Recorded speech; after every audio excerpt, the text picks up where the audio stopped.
Johnny Carson exposed 9 secretly gay guests before he left. Johnny Carson gave the impression of being intimate with Hollywood's A-listers for 30 years by inviting the nation into his living room every night. The iconic Tonight Show host, though, was hiding explosive facts that might have ended the careers of his most famous guests the second the cameras started rolling and millions of people watched at home. Johnny knew everything, said an ex-Tonight Show producer who was Carson's close associate in the 70s and 80s. Johnny would merely smile as celebrities would grace the show, enchanting the viewers with stories about their love lives and marriages, all the while knowing that their entire public persona was an elaborate fabrication. Almost all of these secrets were with him when he died. Carson, on the other hand, became more open with his inner circle in his last years regarding the complex deceit he had seen in his career. This was especially true when it came to the sexuality of famous people who had spent decades hiding behind studio, arranged marriages, and meticulously constructed public personas, concealing their real selves from the world. The most shocking part was his revelation regarding America's most beloved romantic leading man. This man sat on Carson's couch on multiple occasions, talking about his marriage, all the while terrified that Carson would ask the one question that would reveal his entire life was a production of the studio. Another shocking part was his revelation regarding the Hollywood golden couple, whose famous 26-year romance was hailed as the greatest love story in cinema, but Carson knew it was actually a con to hide their sexuality from an angry audience. These weren't your average insider secrets or rumors. They were of the utmost importance during a time when their exposure may lead to the end of a career, widespread shame, or even criminal charges. As Carson considered his legacy in his twilight years, the burden of concealing these interview secrets, knowing full well the inherent dishonesty in them, pressed down upon him. First, though, let's take a look at the most startling discovery: how the most sought-after leading man in America kept up a false front via a studio-arranged lavender marriage while cowering in the shadows of the most popular talk show in television history. This is how the score comes out. "You mean the world to me." Rock Hudson, the handsome actor who had a phony wife.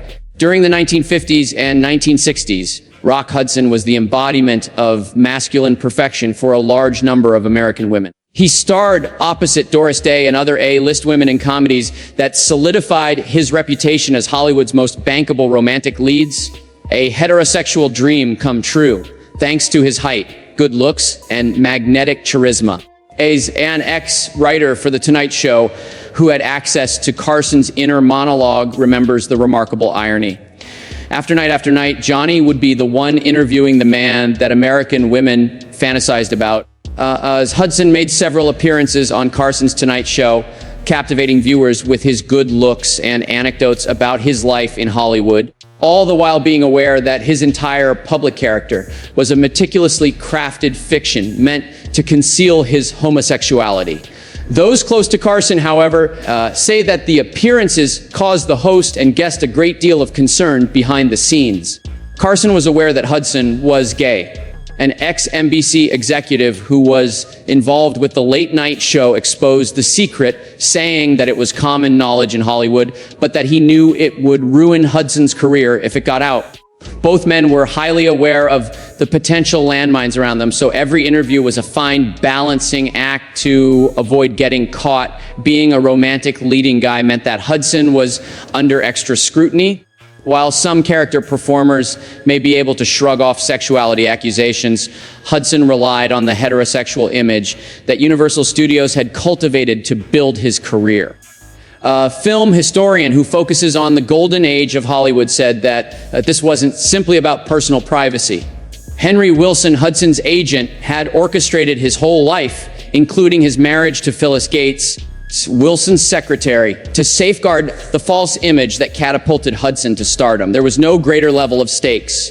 Though it was short-lived from 1955 to 1958, Hudson's marriage to Gates helped put an end to speculation regarding her sexuality. Individuals privy to Carson's inner discourse state that the host viewed the studio-arranged lavender weddings as especially upsetting components of Hollywood's star system. According to Johnny's longtime pal, the late-night host characterized it as systematic lying. He didn't pass judgment on people based on their sexual orientation, but he did find the complex systems put in place to mislead the public disturbing. Forcing him to take part in these fabrications troubled him more than anyone else because he made a livelihood interviewing people. As one of the first prominent celebrities to pass away from AIDS-related issues, Hudson's terrible death in 1985 marked the devastating end to his double life. He had spent his whole career attempting to evade public scrutiny of his sexuality, but his illness and death made it inevitable. A producer who was a part of the Tonight Show crew at the time said that Carson was profoundly saddened by Hudson's passing. The more he grew older, the more he realized that he, too, had been ensnared in a system that had deprived Hudson of the honor of living honestly. A recurrent topic in Carson's comments on his dealings with Hollywood would be the intricate link between one's public image and private truth. His disclosures on one of the most cultured leading men in cinema were the most shocking. Where are you planning to reside? New York City? Is that Albany? Been there with your family? Oh, it's just my mom. Just about Cary Grant, the secret bachelor hall. For a lot of guys, Cary Grant was the epitome of chick masculinity in the movies. The image of the classic ladies' man that he popularized with his transatlantic accent, exquisite taste, and romantic partnerships with Hollywood's most beautiful actresses remains in popular culture long after he passed away. Someone who was familiar with Carson's private remarks from his time at NBC indicated that the host had great admiration for Grant's abilities. The gap between Grant's public persona and his private life, though, was especially noticeable to him. Behold, here was the man who penned the very definition of elegance and refinement, leading a whole other life when no one was looking. The fact that Grant had lived with fellow actor Randolph Scott for so long captivated Carson. Scott was a rough celebrity who was famous for his Western roles.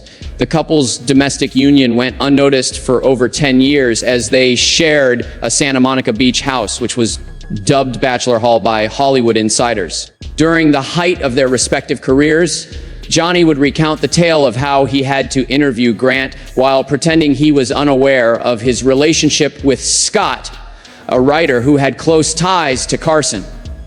Talking about Grant's marriages felt weird to him. He knew that his connection with another guy was the most important one in his life, thus he had 5 during his lifetime. The fact that the Grant-Scott romance was out in the open while being formally denied added intrigue to it. They certainly weren't trying to hide.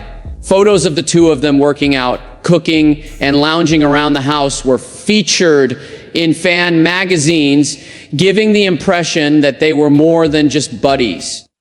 Carson found those publicity photos fascinating, remarked a buddy who had been discussing the host's interest in Hollywood background. The scenes depicted the two men in bikinis enjoying breakfast, exercising, and relaxing by their poolside, things that in this day and age would be immediately identified as showing a relationship. The producers, however, succeeded in portraying them as bachelor pals who split the bill. Through his 5 marriages to women, Grant meticulously crafted his public image. These unions, particularly Grant's, have been described by numerous historians as prime instances of lavender marriages. Couples whose primary goal is to conceal their same-sex relationships while promoting a heterosexual image in public. A former Tonight Show producer made the observation that Carson shown remarkable empathy for the emotional toll that this had. He realized Grant had created a whole persona based on his performances. The man born Archibald Leach was able to survive in a harsh world that rejected his true self, the Cary Grant persona, because he created it. Carson supposedly regretted his role in perpetuating the fiction surrounding Grant's sexuality in private conversations as he grew older. These fictions included the talk shows, magazines, and publicity apparatus that created stories about stars that were far from accurate. A longtime colleague of Johnny's revealed that Johnny felt his show was a component of a system that compelled those like Grant to lead inauthentic lives. As he became older and thought about his job, The conflict he felt between public story and private truth, between entertainment and exploitation, became more troubling when Carson revealed details about a highly publicized romance in Hollywood. The subject of public fiction via private reality would reappear. Despite popular belief, the host recognized that a legendary combination was actually quite different. The entire should guide him. Listen, my whole point is that men are capable of a lot of things. Katharine Hepburn, the 26-year cover-up. The romance between Spencer Tracy and Katharine Hepburn is widely considered to be one of the most famous love stories in Hollywood history. In spite of the fact that Tracy refused to divorce his wife, their 26-year relationship has been depicted in media as the model of committed partnership. The presenter, however, was aware, according to those privy to Carson's inner monologues, that their relationship was far more nuanced and complicated than the romantic myth had it. According to an ex-employee of The Tonight Show, Johnny had actually grown to admire Hepburn after interviewing her several times. However, he was captivated by the public's unwavering support for a story about her connection with Tracy, even though it included substantial fictional parts.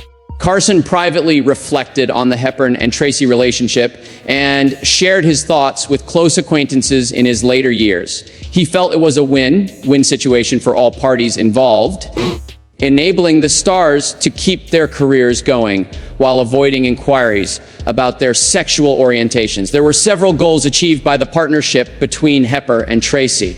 Someone close to Carson recalled him saying, "For Tracy, a Catholic who wouldn't divorce his wife, it provided a socially acceptable explanation for his separation without the scandal of dating around. For Hepburn, it offered a reason why such a desirable woman remained unmarried while giving her the freedom to live largely as she pleased." Carson had noticed that Hepburn's closest and longest relationships were mostly with women. She was in a long-term relationship with Laura Harding, whom she supposedly lived with. And then she had a relationship with Phyllis Wilburn, whom she supposedly called her wife for decades. A historian who had spoken with Carson about these topics stated that the most astonishing thing was how the Hollywood marketing machine had turned what was basically a working cooperation and personal friendship into the most romantic tale of the century. It may have been Hollywood's most iconic myth-making effort. Hepburn gained a great deal of independence from Tracy's drunkenness and extended absences, and the public's perception of their great romance was solidified by her dedication to him during his last sickness. The deal protected the celebrities while weaving a tale so captivating that it has obscured the more nuanced realities of their lives. A former coworker of Johnny's remarked that Johnny would say that Hepburn's plan to keep her privacy was fantastic. She lived a life in Connecticut and New York away from the continual scrutiny of the film industry, choosing not to participate in studio, arranged weddings, or dates. An ideal justification for this autonomy was given by the Tracy connection as a kind of nuanced genuineness in an otherwise manufactured public persona. Carson thought Hepburn's androgynous style, which affected fashion outside of the film industry, especially noteworthy during an era when women's attire was traditionally reserved for the feminine form. Hepburn subtly defied expectations by favoring pants, flat shoes, and minimum makeup. According to a writer who collaborated with Carson, he held Hepburn in the highest esteem for finding a way to be somewhat genuine inside a system that sought to enforce uniformity. He thought it was remarkable that she had managed to live a dignified life considering the limitations of her time. Carson would return to this theme of the star's public persona and private life in her thoughts about a performer whose intense shows may have been driven by the stress of leading two lives at once. The video is blurry, so you'll need to play it again.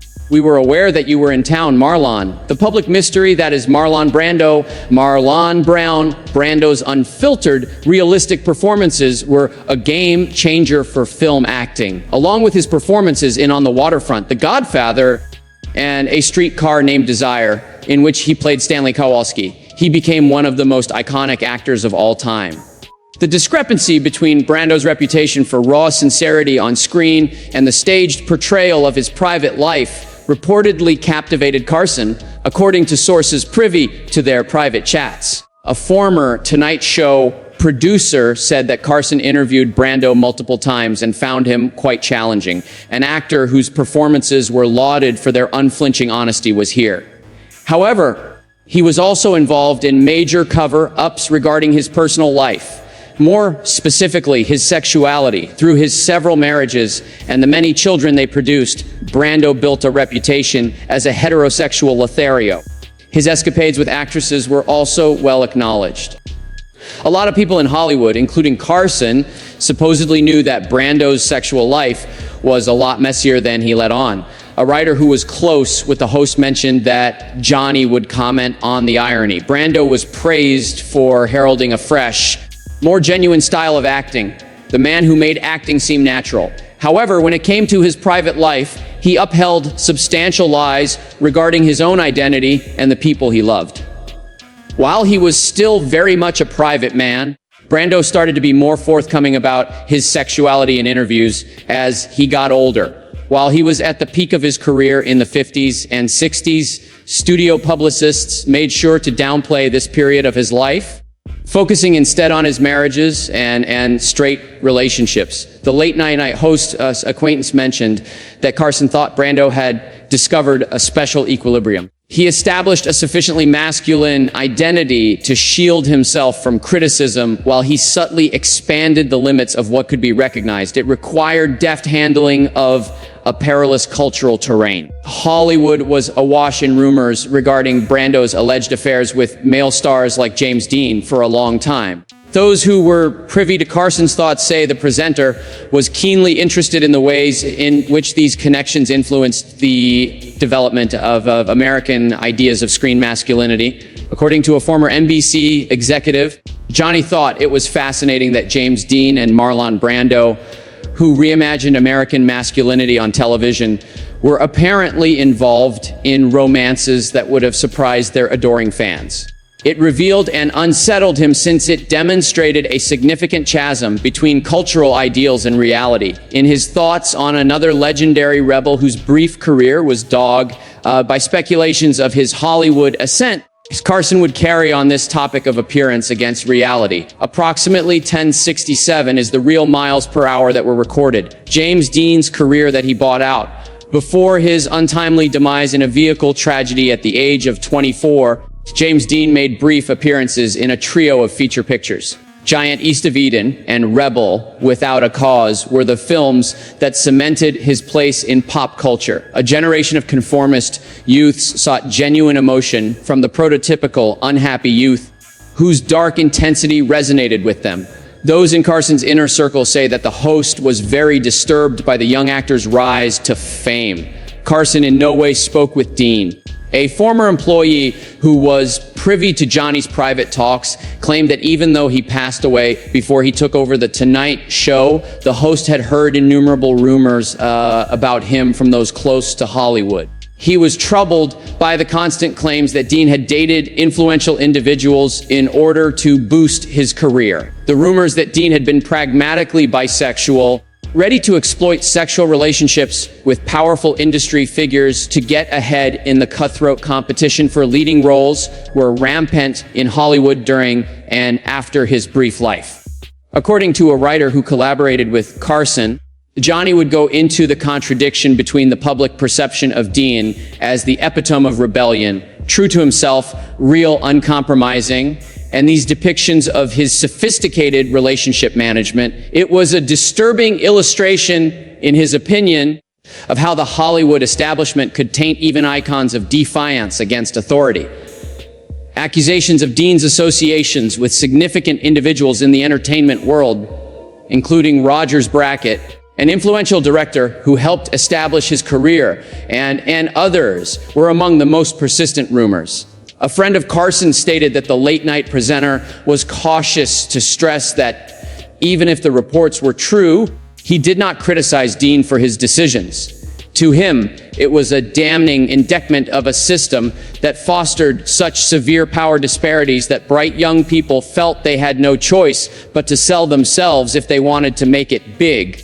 Carson was captivated by the fact that these allegations, which could have destroyed Dean's career, became parts of his mystique after his untimely death. Dean, unlike Brando and his colleagues, was spared the difficulties of celebrity due to his untimely death. At the height of his potential, his image stands still.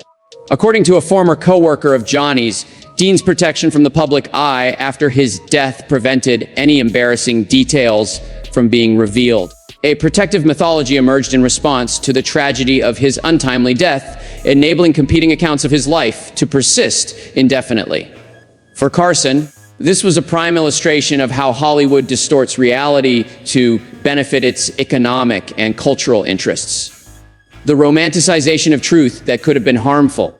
This would be a recurring motif in his thoughts about a controversial international film star. Sure, you're going to say, hey, every time. I am done. You have been the epitome of perfection, Marlene Dietrich. Marlene Dietrich captivated American viewers with her European elegance and seductive mystique in Hollywood. Dietrich, who had her breakout part in The Blue Angel and worked with Lysif von Sternberg, created an image of rebellious glamour that was daring and unconventional, something that few American-born stars dared to do. An ex-Tonight Show producer stated that Carson interviewed Dietrich several times and came to truly like her sincerity. He was astounded that she had kept quiet about her fluid sexuality during a period when doing so would have jeopardized the career of an American celebrity. Dietrich didn't try to hide the fact that she was bisexual from those in the entertainment world. Unlike many of her peers, she had several documented affairs with men and women during her 1923-1976 marriage to Rudolf Spur, including connections with well-known female writers and performers. An associate of Carson's who wrote about Dietrich said that Johnny was struck by Dietrich's defiance of shame. She constructed an identity that allowed her to be more genuine than other American celebrities could be because of her European heritage and sexual sophistication. She was able to seek relationships that were a true reflection of her desires because her marriages served as an adequate cover. Incorporating androgyny into her star image, Dietrich's style, her fondness for donning men's clothing, her deep voice, and her forceful attitude turned what could have been scandalous into a seductive part of her allure. She transformed her inherent ambiguity into an asset, enhancing her mystique. Dietrich, in Carson's view, had mastered the art of staying undetected. The cultural historian who spoke with the host about the history of Hollywood made a note of it. She was honest about her character. She gave it a stylized twist, and the resulting fluidity of her sexuality became an exotic selling point for her to American audiences who were willing to see more risque behavior from European stars than from domestic ones. Spur lived with another woman for a significant portion of their marriage while keeping a friendship with Dietrich, which led to what may be described as an open marriage in modern times in her relationship with her husband. Thanks to this arrangement, the actress could enjoy the stability of marriage while also pursuing relationships that fulfilled her heart. A former co-worker of Johnny's mentioned that he thought it was amazing how the media and public saw European stars differently than American ones. Dietrich was able to get away with things that would have immediately put an end to the career of an American actress. It was made clear by the double standard just how much Hollywood morality was about show rather than substance. A rare example of someone who had managed some degree of genuine self-expression inside the stifling framework of studio-era Hollywood, Carson skillfully navigated both public expectations and private wants. Quite different from famous people who kept up elaborate facades all their lives. First, I believe they kept telling me to speak louder. Then there was Raymond Burr, the eternal lie. Raymond Burr became a beloved figure on television after starring as the wheelchair, using Detective Robert Ironside and the clever defense attorney Perry Mason. Millions of people over the world watched him every week for decades because of his strong personality and powerful voice. According to a former Tonight Show crew member, Carson had numerous interviews with Burr throughout the years. Johnny had to act as if he believed Burr's made-up life story when they were on the radio, but what really stood out to him was the complex, false biography Burr had written to cover up his homosexuality. The depth of Burr's dishonesty reportedly shocked Carson the most, according to people who knew his inner thoughts. According to the actor, he had 3 marriages, the first of which ended in a plane crash during WWY, killing the actor's wife and their son. He also made up stories about his supposed military duty and combat scars, which never happened. The claims were all false. One of Johnny's close associates in the production industry claimed that the experience was more like interviewing a fictional character than an actual person. He thought it was awful that Burr had to fabricate a heterosexual identity and a tragic past to make others feel sorry for him and divert attention away from his personal life. Actually, Burr spent the final 35 years of his life in a committed relationship with Robert Benvis, whom he met in 1960 while working on Perry Mason. They lived as partners while publicly pretending to be just business associates.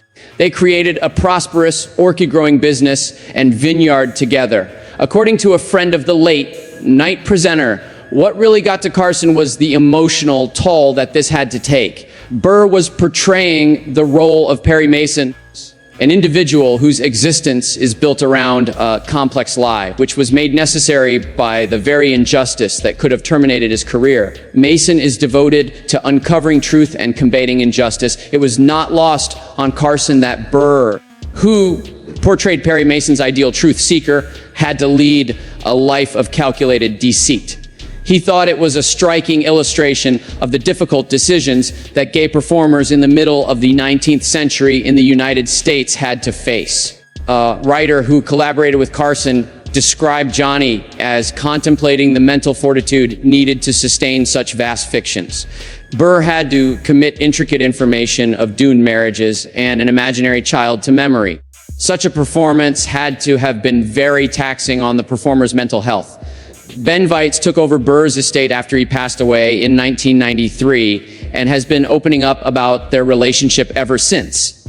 With the false biography substantially disproven, Burr's personal and professional legacy may be more accurately evaluated, but the complex lie he kept up for decades is evidence of the difficult choices gay superstars in the middle of the 20th century in America had to make. Was that not something your mom broached with you? The 2 imposters, Charles Laughton and Elsa Leicester, characters designed by Charles Laughton, become iconic in films such as Witness for the Prosecution, Mutiny on the Bounty, and The Hunchback of Notre Dame. Elsa Leicester, his wife, became a movie legend after playing the role of Frankenstein's bride and went on to star in a slew of films. Their marriage seems to be one of the longest lasting in Hollywood, lasting from 1929 until Laughton's death in 1962. According to a former Tonight Show writer who was privy to Carson's private talks, thought the Laughton-Lester marriage to be very intriguing. Hollywood insiders claim that this couple used their sexual orientation as a shield for their careers, effectively protecting each partner's reputation. Their marriage was one of the most complex lavender arrangements in Hollywood, a union meant to give both partners respectable cover while allowing them private freedom. According to Carson's close associates, Carson had heard from multiple credible sources that Laughton was gay and Leicester was lesbian. An associate producer of Johnny's who worked on these portions mentioned that Leicester was interviewed multiple times following Laughton's passing. He was astounded by her ability to cultivate a public image that paid tribute to her marriage while vehemently avoiding any specifics that could cast doubt on the official account of their relationship. The duration and seeming functioning of the Laughton-Lester collaboration were what made it so memorable. The 2 performers stayed married for almost 30 years, unlike other studio-manufactured weddings that ended because of how fake they were. Despite not having any sexual relations, they seemed to have a real friendship and work together creatively. According to a buddy who spoke with Carson about Hollywood history, the host saw their connection as a clever way to solve an impossible problem. Together, they overcame the stigma of being gay at the time and established a mutually beneficial alliance that enabled them to advance in their careers while safeguarding each other. In her 1983 autobiography, Elsa Leicester herself Gloucester barely mentioned her marriage to Latan, calling him not an easy husband. And she avoided discussing his sexuality at all costs. Even when public opinion started to change, celebrities of their generation routinely treaded carefully between public revelation and private truth when dealing with delicate topics. A former co-worker of Johnny's made the observation that the public's belief that the marriage was traditional had been so successfully manipulated by the Hollywood system. Father figures and love protagonists were portrayed by Latan. The audience unquestioningly accepted Gloucester as moms and wives. This is proof positive of their acting chops, as well as the influence of studio PR. Carson saw the marriage of Elle and Lester as a particularly tasteful answer to the dilemmas that gay artists of that time had to deal with. A win-win situation where both parties could advance professionally without sacrificing the respect and integrity that would have resulted from dishonesty. The day has passed, and with it all of the treats. Gentle touch, gentle voice, gentle lips, gentle breast. The matinee idol Tyrone Power sneaks out on occasion. Tyrone P. was a major asset to 20th Century Fox in the 1930s, 1940s, and 1950s thanks to his stunning, attractive looks. He was cast for swashbuckling parts in films like Blood and Sand and The Mark of Zorro because of his chiseled looks and romantic appeal.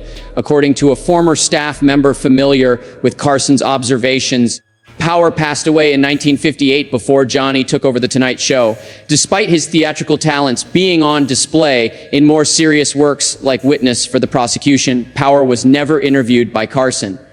However, he drew a picture of a celebrity who led a classic double life after hearing countless tales about him from Hollywood veterans who made guest appearances. Carson was reportedly deeply affected by the way Power, whose reputation was based on his allure to women, compartmentalized his life. His relationships with men were handled with extreme secrecy, while the studio publicist set up dates for him with actresses to keep his public image up, according to Carson's inner circle. An observer of Carson's discussions about Hollywood history made the observation that what captivated Johnny the most was the utter separation of P's public and private life.